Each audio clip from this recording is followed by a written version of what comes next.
Hello everyone, आज हम लोग पढ़ने वाले हैं कोशिका क्या है यानी कोशिकांग। तो आइए स्टार्ट करते हैं। देखिए, ये एक कोशिका है, ठीक है।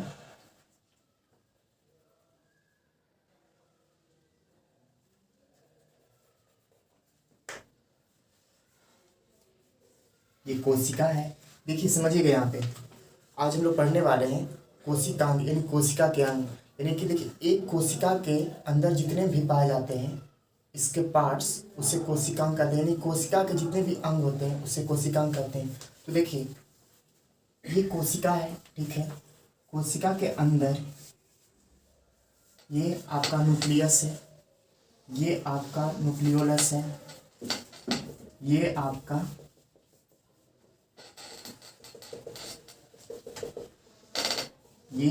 प्रोटोप्लाज्म है,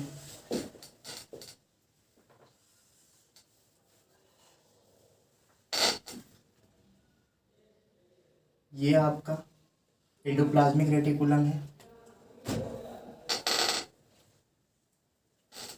ये आपका गोल्गी एपार्टस है,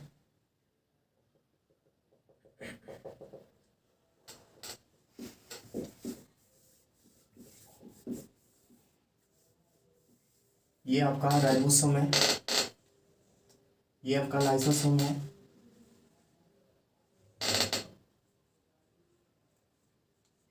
ये आपका माइटोकॉन्ड्रिया है,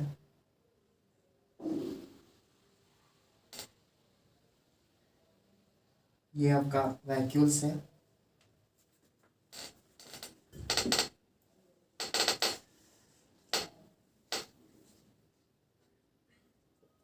ये आपका सेंट्रोसोम है। देखिए, यहाँ पे समझिएगा कि आज हम पढ़ने वाले हैं कोशिकांग।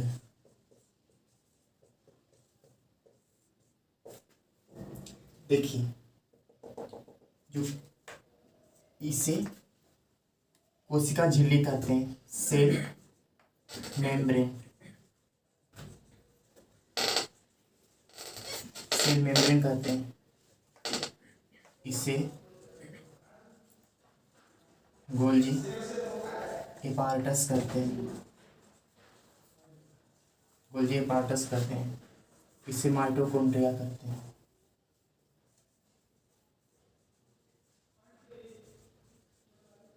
इसे माइटोकॉन्ड्रिया कहते हैं।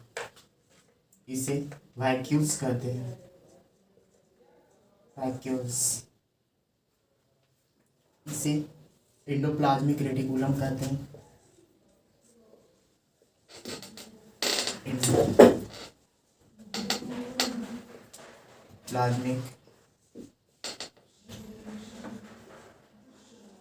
एंडोप्लाज्मिक रेटिकुलम कहते हैं।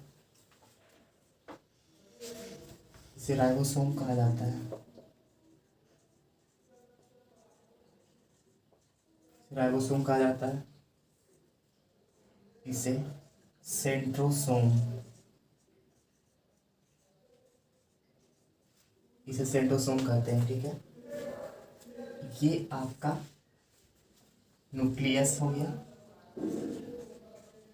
न्यूक्लियस। ये आपका न्यूक्लियोलस हो गया, न्यूक्लियोलस हो गया।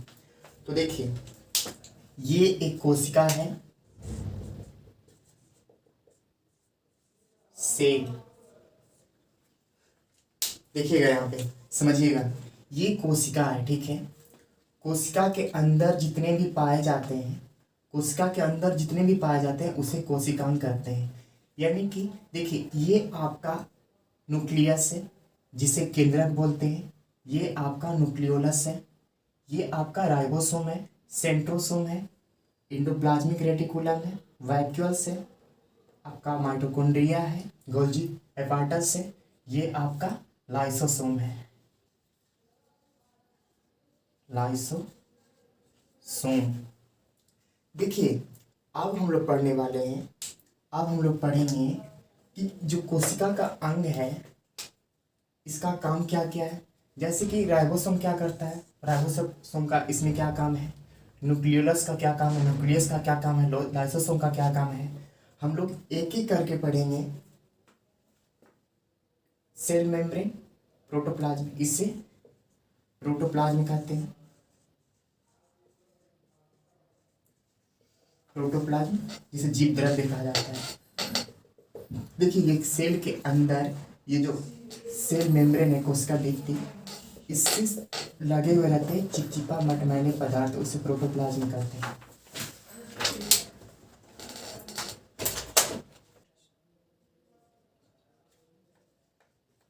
कोशिका का अंग,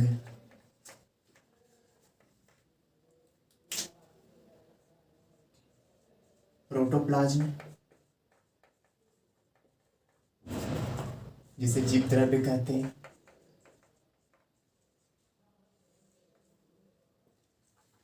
आपका माइटोकॉन्ड्रिया है,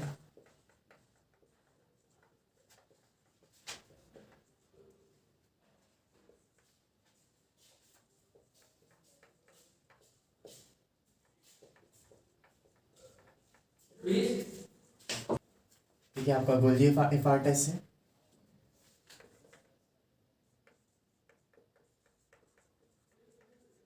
राइबोसोम, सेंट्रोसोम, सेंट्रोसोम जो भी इसका न्यूक्लियस,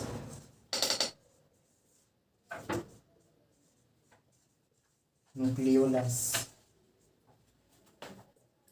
जो भी है, हम लोग एक एक करके पढ़ेंगे। देखिए हम लोग फर्स्ट पढ़ते हैं प्रोटोप्लाज्म। ये प्रोटोप्लाज्म क्या है इसके बारे में पढ़ते हैं।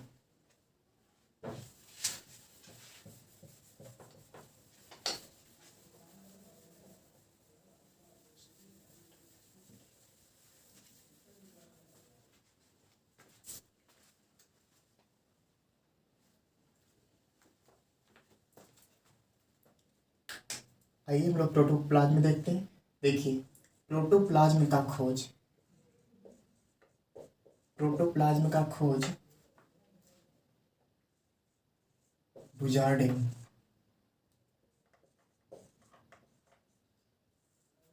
ने किया था 1935 में।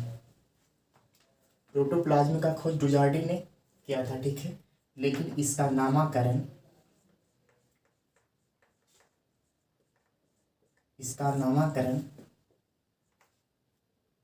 पुरकिंजे नामक साइंटिस्ट ने किया था। पुरकिंजे नामक साइंटिस्ट ने किया था 1939 में, 1939 में। देखिए यहाँ पे समझिएगा, जो डुजार्डिन थे ना, प्रोटोप्लाज्म का खोज तो कर दिए थे कि ये मतलब, देखिए डुजार्डिन ने देखा था कि जो सेल होता है, सेल के अंदर सेल मेम्ब्रेन के पास एक मैटमैले लसलसा चिपचिपा पदार्थ जमा हुआ रहता है, ठीक है। तो उन्होंने बस देखा कि एक लिक्विड है जो सेल मेम्ब्रेन के पास चिपचिपा टाइप का है, लेकिन इनको पता नहीं था कि ये प्रोटोप्लाज्म है कि क्या है। लेकिन 1935 में तो इन्होंने खोज कर दी थी, लेकिन पुरकिंजे ने 1839 में इसी लसलसा चिपचिपे मटमैले रंग के जो लिक्विड था, जो पदार्थ था, उसका नाम प्रोटोप्लाज्म रखे। यानी कि 1935 में डुजार्डिन नामक साइंटिस्ट ने बस सेल मेम्ब्रेन के पास देखा कि एक मटमैले रंग का लसलसा पदार्थ है, लेकिन क्या है वो पता नहीं। लेकिन 1939 में इनका नाम प्रोटोप्लाज्म रखा, कौन? पुरकिंजे नामक साइंटिस्ट ने। इसका नामकरण पुरकिंजे ने 1939 में रखा। देखिए प्रोटोप्लाज्म के बारे में कहा जाता है कि ये मटमैले रंग का होता है, मटमैले रंग का पदार्थ होता है, ठीक है। लिक्विड टाइप का होता है, चिपचिपा। और इसके बारे में कहा जाता है कि प्रोटोप्लाज्म के बिना प्रोटोप्लाज्म के बिना कोशिका जीवित नहीं रह सकता, कोशिका जीवित नहीं रह सकता। जीवित नहीं रह सकता। ठीक है, समझिएगा।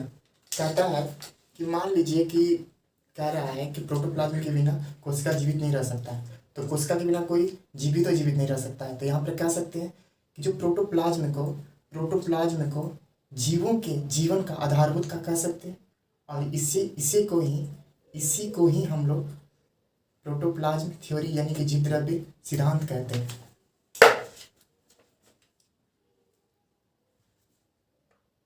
प्रोटोप्लाज्म सिद्धांत,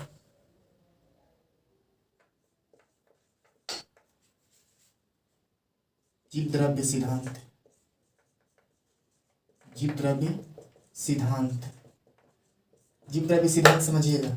देखिए, जीव द्रव्य सिद्धांत कहता है कि जीवों के जीवन का आधारभूत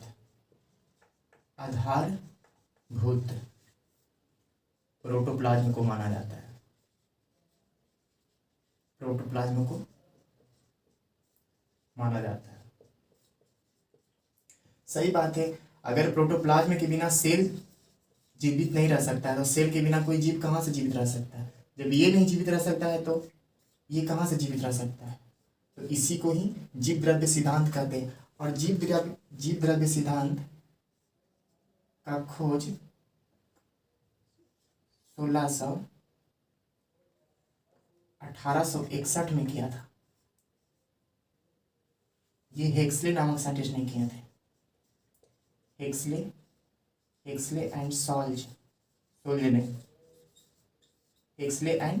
नामक साइंटिस्ट ने जीव द्रव्य सिद्धांत के बारे में बताया था। यानी कहने का मतलब, अगर आपसे पूछा जाए कि जीव द्रव्य सिद्धांत का खोज किसने किया था, तो हेक्सले नामक साइंटिस्ट ने किया था। हेक्सले और सॉल्ज नामक साइंटिस्ट ने किया था। कब? 1861 में।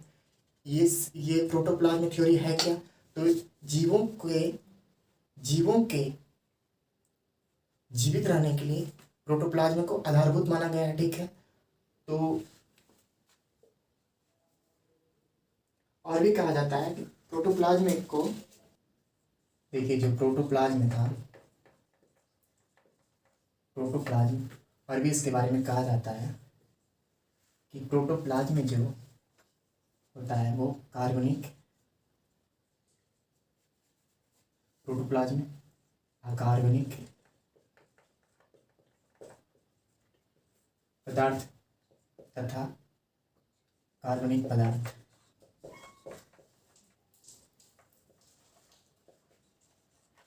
दोनों इसमें पाया जाता है। यानी प्रोटोप्लाज्म के अंदर अकार्बनिक पदार्थ ही पाए जाते हैं और कार्बनिक पदार्थ ही पाए जाते हैं। देखिए, और अगर आपसे पूछा जाए, ये इम्पॉर्टेंट है कि प्रोटोप्लाज्म में पाए जाने वाले अकार्बनिक पदार्थ तथा कार्बनिक पदार्थ का रेशियो कितना होता है, तो दोनों का रेशियो 81:19 होता है। यानी अकार्बनिक पदार्थ तथा कार्बनिक पदार्थ का रेशियो 81:19 होता है। और भी देखिए, प्रोटोप्लाज्म में पाए जाने वाले एलिमेंट,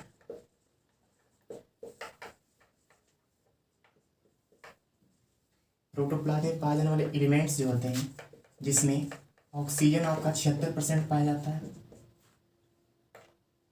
हाइड्रोजन आपका 10% पाया जाता है, कार्बन आपका 10.5% पाया जाता है, नाइट्रोजन आपका 2.5% पाया जाता है। तो प्रोटोप्लाज्म में पाए जाने वाले एलिमेंट्स में ऑक्सीजन आपका 76%, हाइड्रोजन 10%, कार्बन 10.5%, नाइट्रोजन 2.5%। देखिए, इसके बारे में और भी कहा जाता है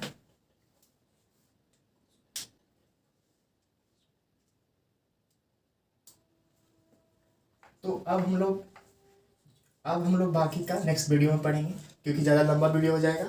तो देखिए, अभी तक मैंने जो भी पढ़ाया, कोशिकांग के बारे में पढ़ाया, यानी कोशिका के अंग के बारे में पढ़ाया, जिसमें अभी तक मैं सिर्फ प्रोटोप्लाज्म पढ़ाया। इसके बाद मैं आपको माइटोकॉन्ड्रिया पढ़ाऊँगा, राइबोसोम है, न्यूक्लियस है, लाइसोसोम है, सेंट्रोसोम है, बहुत सारे जो भी इसके पार्ट्स हैं, जो भी इसके अंग हैं, मैं पढ़ाऊँगा आपको। तो फिलहाल जो अभी आज मैंने सिर्फ आपको प्रोटोप्लाज्म पढ़ाया, मैं उम्मीद करता हूँ कि आपको समझ में आया होगा। और अगर मेरी वीडियो अच्छा लगा हो तो एक लाइक कर दीजिए, मेरे चैनल को सब्सक्राइब कर दीजिए। फिर मिलते हैं नेक्स्ट वीडियो में, तब तक के लिए बाय बाय।